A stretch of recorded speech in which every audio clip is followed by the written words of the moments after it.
A care plan is something we've done together, me and the patient, where we've assessed what the problems they see are their problems, and we plan together to make goals, to achieve these goals, and how we're going to help them feel better about their long-term condition that they've got and how to live with it better and maybe how to manage it better. And a care plan gives them confidence and control over their own condition. It would include emergency contact numbers for a patient for when they're feeling unwell. It also includes their medication, what to take and when to take it and how to take it. They're very individualised care plans, so some care plans may include information about diet and exercise tailored to that patient's individual needs. I think the care plan's very good, as long as it gives me out of the hospital. Cath just takes me blood pressure and my oxygen levels and well, she does me over in general. COPD, which is chronic obstructive pulmonary disease, affects Gladys's breathing. The care plan involves looking at what Gladys can do when she's well and recognising in herself when she's unwell and what symptoms she recognises and what to do when she gets those symptoms. Since I've got Cath, I know that Cath will look after me, and I feel more confident in myself while I've got Cath. I wouldn't feel at all happy if I didn't have her. Gladys lives alone and has recently had a hospital admission with an exacerbation of COPD because her condition is deteriorating now.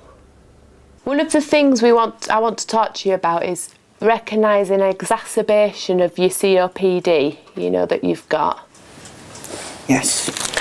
This will be a sheet that's kept in your folder, and it talks about what an exacerbation is. Yeah. And it means that it's two of the following: either more breathless than normal, or you're producing more sputum than normal, or your sputum's changed more green or yellow.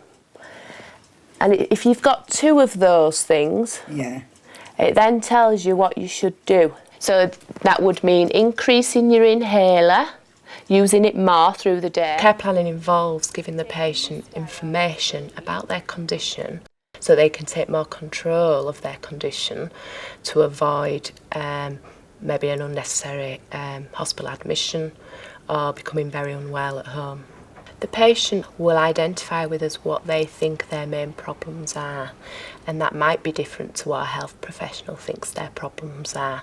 So it's about finding out what the patient likes to do, wants to do, and what they understand already.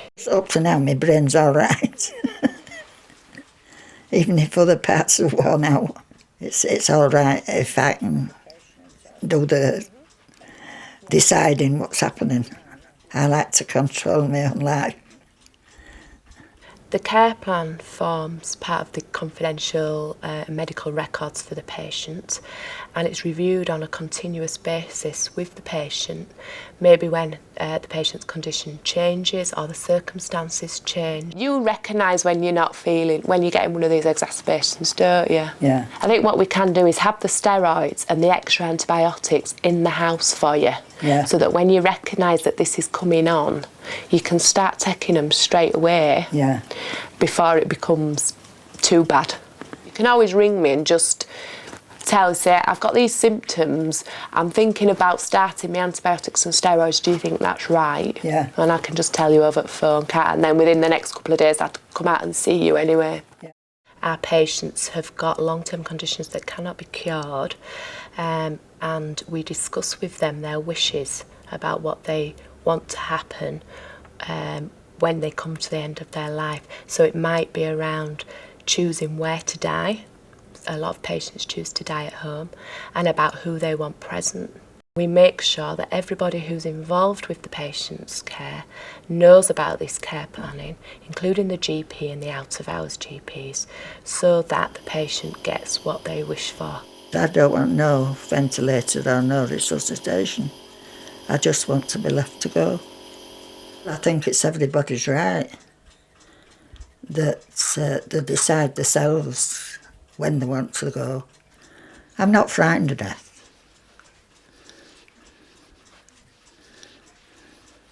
Because I think, well, I'll meet all my family and friends and everybody else that's gone before me.